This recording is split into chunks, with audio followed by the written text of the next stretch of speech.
Hola, buenos días. Mi nombre es Víctor Soria. Soy profesor asociado de la Universidad de Murcia, del Departamento de Cirugía, tutor del Máster de Gestión de Calidad y también de la Maestría de Gestión de Calidad. Voy a presentarles esta mañana el módulo cuarto del máster, que incluye los métodos y herramientas para el diseño de la calidad, la protocolización de actividades clínicas y el diseño de procesos. Como sabemos ya por los módulos anteriores, hay tres grandes grupos de actividades que incluyen la monitorización, el ciclo de mejora y el diseño de calidad según el esquema del profesor Saturno, y en los módulos anteriores hemos ido viendo el desarrollo y cómo se realizaban cada uno de los grupos de actividades de monitorización y ciclo de mejora, y en este vamos a ver el diseño de la calidad. No existe un principio ni un final. Como ven, el esquema no incluye un punto de partida, sino que dependiendo de las necesidades de los usuarios o las actividades que sean necesarias hacer en el sistema donde estamos trabajando, pues hemos de elegir un grupo de actividades para empezar, y lo ideal para conseguir un sistema de gestión de calidad total es incluir actividades de los tres grupos que vemos en el esquema.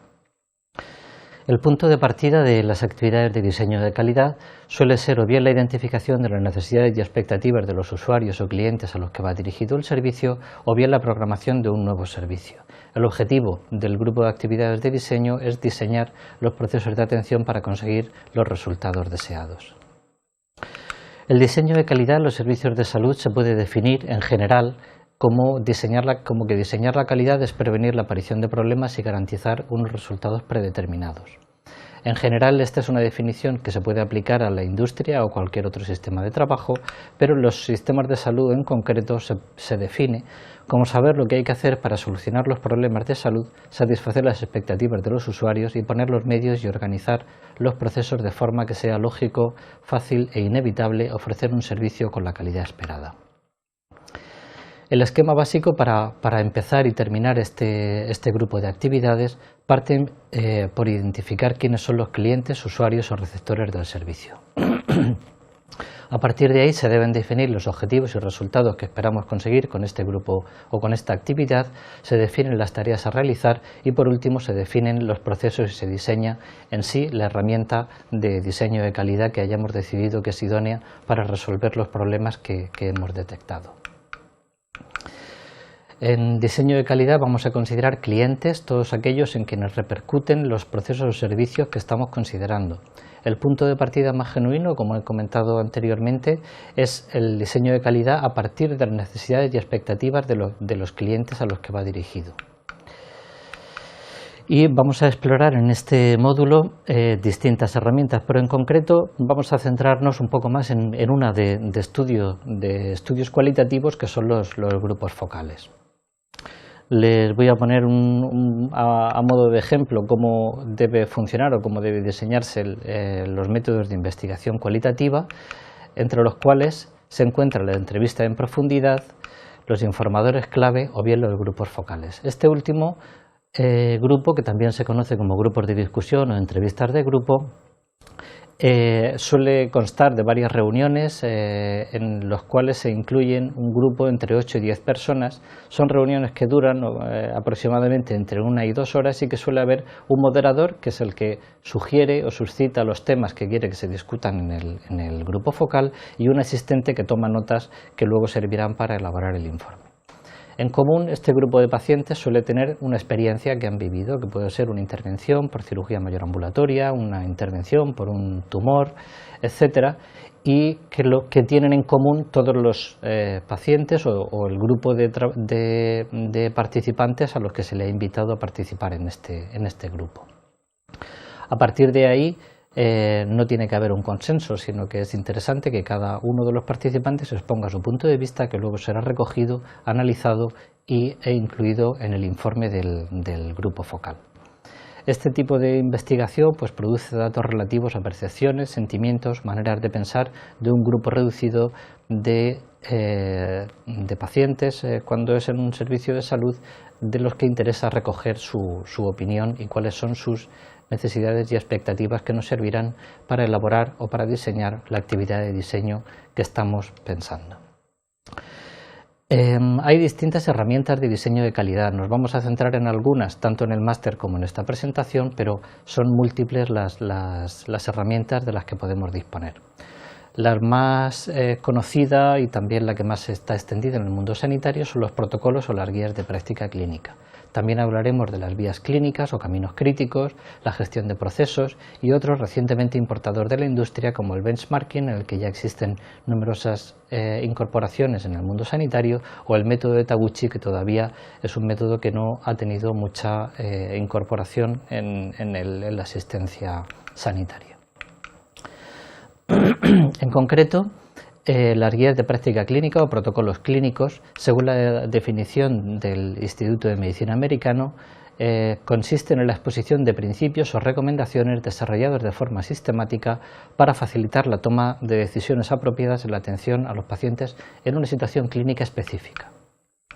Los elementos que definen una guía de práctica clínica o un protocolo clínico es que es un instrumento de diseño de calidad, como ya sabemos, que atiende a problemas específicos de salud. No existen los protocolos de forma genérica, sino que son los protocolos diseñados para mejorar la calidad en un problema específico de salud, explicita las normas de actuación, ayuda a la toma de decisiones tanto de los profesionales como de los usuarios, es por tanto cooperativo tanto para los profesionales como para los usuarios, y es además una guía de evaluación, ya que deben incluir indicadores de evaluación que sirvan para evaluar no solo cómo se está utilizando el protocolo, sino también si ha mejorado o si hemos obtenido mejora en resultados en salud para nuestros pacientes. Haciendo una definición más sencilla, podríamos decir que una guía de práctica clínica es un instrumento que facilita la toma de decisiones a profesionales y usuarios frente a problemas específicos. ¿Quién tiene que elaborarlas? Las guías de práctica clínica no son instrumentos que solo puedan hacer las sociedades científicas, que son quizá las que con más facilidad han elaborado y han difundido las guías de práctica clínica. También lo pueden hacer instituciones sanitarias, un servicio de salud, un hospital, y también hay grupos de profesionales que detectan un problema que puede ser solucionado con una guía de práctica clínica y lo pueden hacer. Lo importante no es quién la elabora, sino que la calidad de una guía de práctica clínica depende fundamentalmente del rigor metodológico, con independencia de quienes sean los actores o los elaboradores de la guía de práctica clínica. No hay que olvidar que un protocolo o guía de práctica clínica es un mecanismo complejo, no está al alcance de cualquier profesional, hace falta una formación específica y contar con un apoyo específico si uno no cuenta con esa formación de un metodólogo o un experto en documentación clínica.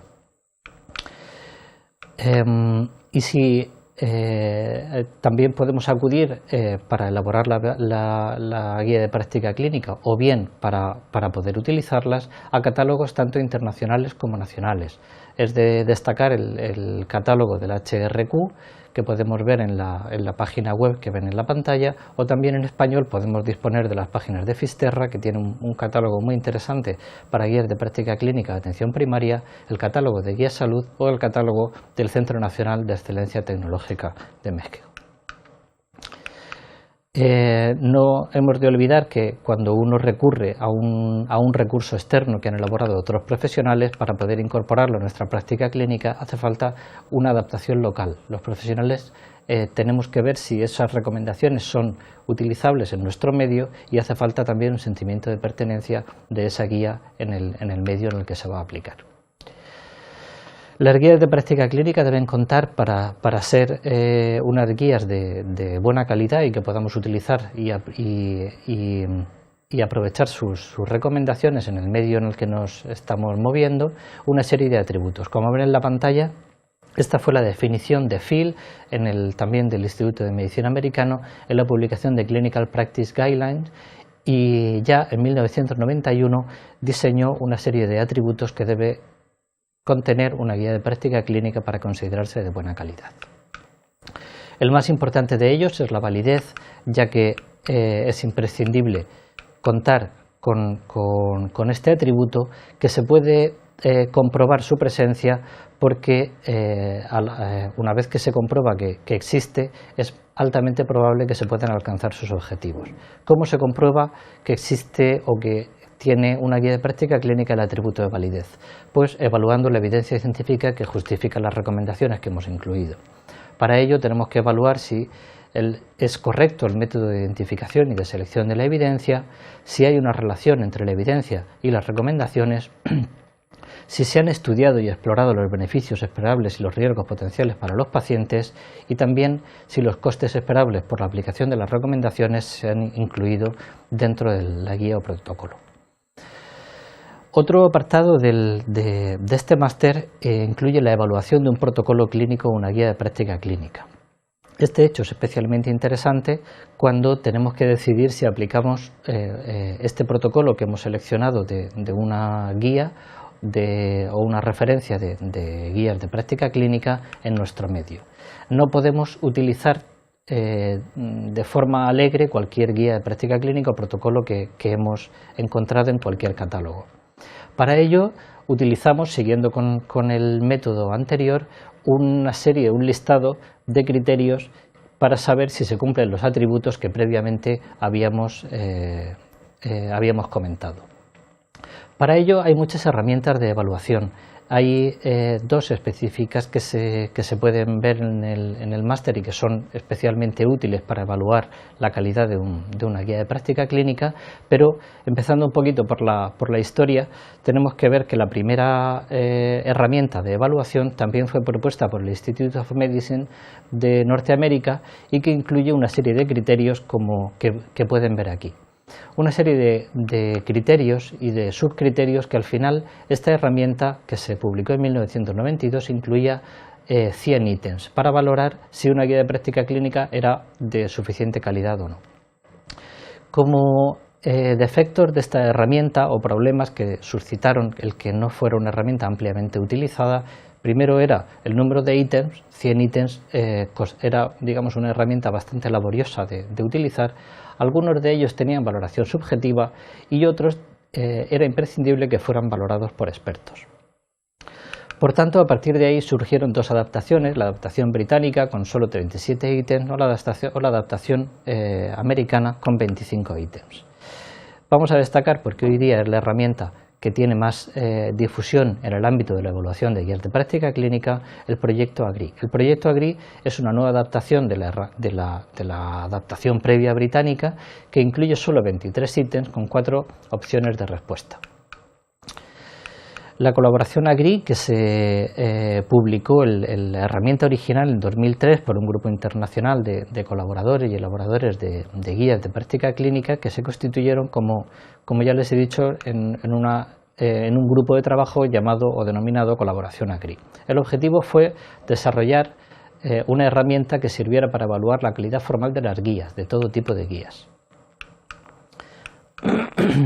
Incluye la evaluación del método de desarrollo de la guía, cómo se ha hecho, el contenido de las recomendaciones finales y los factores relacionados con su adopción, es decir, si la guía también incluía herramientas de apoyo que facilitaran la incorporación de las recomendaciones en el medio en el que se fueran a utilizar.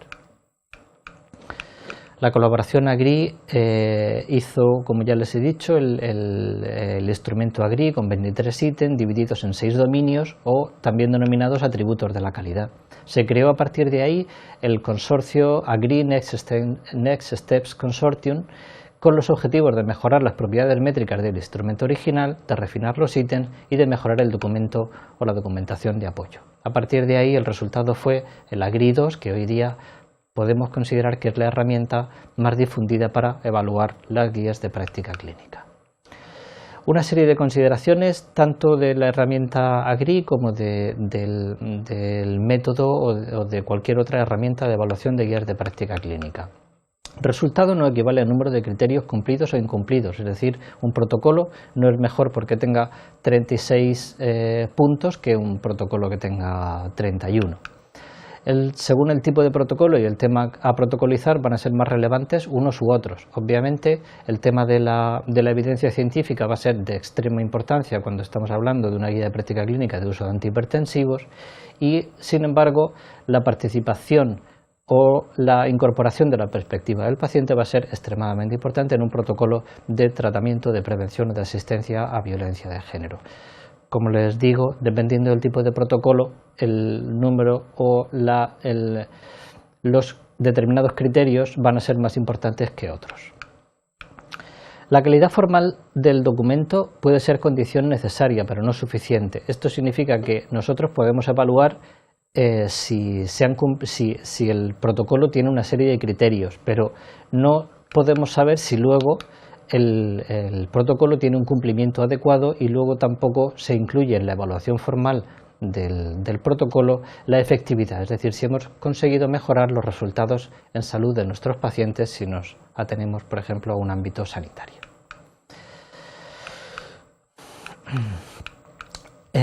Una herramienta de evaluación, ¿para qué o para quién sirve? Pues porque es útil, porque ayuda a mejorar las guías existentes, es decir, se pueden refinar algunos aspectos que sean mejorables en los atributos de la guía que estamos evaluando, ayuda a construir las nuevas guías, sobre todo para profesionales que trabajan en la elaboración de guías de práctica clínica, y además es un proceso formal de revisión y acreditación. Sería deseable o recomendable que antes de adoptar las recomendaciones de una guía hayamos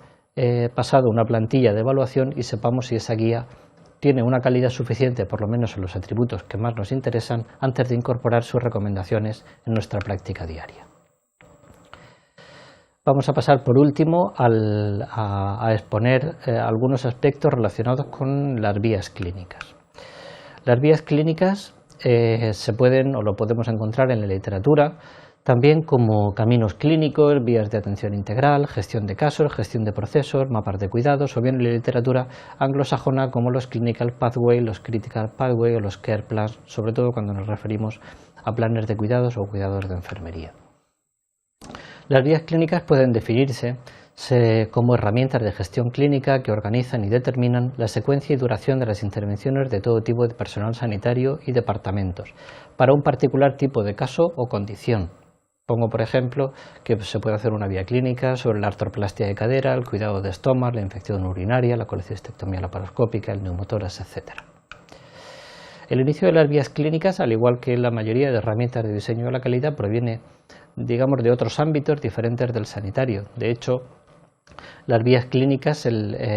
comenzaron, o su origen se sitúa en el año 1958, cuando el gobierno estadounidense estaba planificando la construcción de las cabezas nucleares del submarino Polaris. En esta época el tiempo de ejecución previsto era de 5 años y gracias a un sistema de evaluación y técnica de revisión en el cual se incluían unos tiempos límite, que eran, digamos, las herramientas que no podían disminuir en el tiempo de actuación, se consiguió reducir en 2 años el tiempo de ejecución de estas cabezas nucleares. Posteriormente se han utilizado para proyectos espaciales y otro tipo de construcciones de carreteras, edificios, producción de alta tecnología, etc. Paralelamente, y no se puede olvidar porque aunque el método digamos se cifra su origen en el PERT, se desarrolló el Critical Path Method por la industria química DuPont, que era un sistema de mantenimiento de la industria muy complejo que también conseguía ahorrar no solo tiempo sino costes relacionados con este tipo de mantenimiento. Ambos métodos se conocen hoy día como el Critical Path Method, aunque existe alguna diferencia entre ellos, pero se considera, digamos, el inicio de una forma de trabajo en el cual existe una reducción o un determinismo en cuanto al tiempo y los costes de los procesos. Podemos decir que el método del camino crítico es un proceso de planificación, programación, ejecución y control de todas y cada una de las actividades componentes de un proyecto que debe desarrollarse dentro de un tiempo crítico y a un coste óptimo. Hemos incorporado esta metodología en sanidad y fue el departamento de enfermería del New England Medical Center en Boston, por Thunder, que fue el primer autor que utilizó esta metodología con cuidados de enfermería para la asistencia y para los cuidados de los pacientes. Luego ha habido otros autores, también en rehabilitación, que han incluido esta metodología y hoy día podemos decir o hay más de 519 procesos diferentes publicados con la sistemática, con la metodología de las vías clínicas, en los cuales existen resultados de la efectividad y de la mejora en resultados en salud en la atención clínica de estos procesos. Los objetivos de las vías clínicas incluyen planificar la atención, incluyen coordinar fundamentalmente las actividades clínicas, disminuir la variabilidad en la práctica clínica, sobre todo la variabilidad injustificada, reducir las estancias innecesarias cuando hablamos de procesos de estancia hospitalaria, disminuir los retrasos en la atención, reducir los costes y sobre todo mejorar los resultados sobre los pacientes. Se podrían plantear que en principio el objetivo y la metodología puede ser similar a las guías de práctica clínica. Lo que las diferencia fundamentalmente es que las vías clínicas están utilizadas o son utilizadas habitualmente por un grupo interdisciplinario. No es infrecuente, sino todo lo contrario, que médicos, enfermeros, especialistas de diferentes disciplinas se tengan que unir para elaborar una vía clínica. Y la otra diferencia con las guías de práctica clínica es que centran el interés en la coordinación de actividades y en la calidad de la atención. Se busca resultados clínicos, seguridad y satisfacción. Las vías clínicas se deben basar en el análisis del proceso, cómo lo estamos haciendo, identificar los puntos débiles y a partir de ahí hacer la búsqueda de la evidencia científica y por último buscar el consenso de los profesionales implicados en esta atención. El concepto de vía clínica, por tanto, es que son planes asistenciales para un proceso clínico y que integran varios protocolos de actuación ante el mismo proceso asistencial, que pueden ser en distintas fases del proceso, por distintos grupos profesionales o distintas unidades asistenciales. Los documentos que suelen incorporar las vías clínicas son los que ven aquí en la diapositiva. La matriz temporal, que es el documento principal, que como ven es una tabla en la cual en las columnas se suele incluir los momentos temporales, que pueden ser por días, por horas o por semanas o bien por estados de los pacientes si estamos hablando de un proceso asistencial, y en las columnas pueden ver que están las distintas actuaciones. En esta matriz temporal que les estoy poniendo de ejemplo sobre la colecistectomía laparoscópica, poníamos en diferentes filas cuando se refería a los cuidados de enfermería, los tratamientos y actuaciones médicas, medicación, actividades, dieta, etc. El resto de documentos que debe incorporar una vía clínica son las hojas de verificación y variaciones para hacer o dejar constancia que se han hecho las actuaciones que están determinadas en la vía clínica, una hoja de información a pacientes y familiares para mejorar la información y también la satisfacción de los pacientes, una encuesta de satisfacción y los indicadores de evaluación. Por último, y ya para resumir, problemas y ventajas de las actividades de diseño que se incluyen en este módulo. Obviamente, las actividades de diseño cuentan con una serie de dificultades, tanto en el desarrollo. ¿Por qué? Pues por la falta de experiencia y también porque no existe una formación específica de los profesionales. Y también hay dificultades de implantación. ¿Qué problemas nos podemos encontrar? Pues obviamente hay una falta de cultura de trabajo en equipo, estamos acostumbrados a hacer las cosas bien, pero cada uno lo hace a su manera, y una resistencia al cambio por parte de los profesionales. Con frecuencia no se toma la suficiente atención, no se da la suficiente importancia a la elección adecuada del líder. El líder debe ser un profesional comprometido con la implantación y el seguimiento de la actividad que vamos a implantar. Y también existe una falta de evaluación rigurosa de los resultados de la implantación de las actividades de diseño en la literatura y en los medios en los que se ha utilizado. Hay que reconocer que es difícil evaluar la efectividad de las medidas que están incluidas en esta actividad, que puede ser una guía de práctica clínica o una vía clínica, ya que no se sabe exactamente o es difícil saber a qué recomendación o a qué implementación se puede deber la mejora que hayamos experimentado. Es frecuente que nos encontremos en la literatura con estudios antes y después, ya que es difícil por motivos organizativos y también por motivos éticos hacer un ensayo clínico en el que se compare un grupo de pacientes a los que se les atiende con la implementación de la actividad de diseño y otro grupo en el que no. Y luego, pues también relacionado con la implementación, pues nos podemos encontrar con que algunos profesionales nos van a decir que nos digan, que nos protocolicen, que nos sistematicen. Lo que tenemos que hacer es romper el arte de la medicina, o qué ganamos haciendo esto, o nosotros ya lo hacemos bien, no tienen por qué decirnos lo que tenemos que hacer en cada momento. Tenemos que tener en cuenta que las actividades de diseño mejoran la coordinación de actividades, reducen la variabilidad injustificada en la práctica clínica, incrementan la participación de los profesionales, mejoran la información al paciente, aumentando de forma secundaria la calidad percibida, proporcionan seguridad legal también ante demandas por mala práctica, como cualquier otro acto de protocolización, y no debemos olvidar que son una poderosa herramienta educativa para el pregrado y el posgrado, tanto para estudiantes de la carrera como para residentes, ya que aportan una visión global del plan de actuación y los cuidados del paciente, y especialmente en el proceso de la toma de decisiones. Muchas gracias y espero que haya resultado interesante.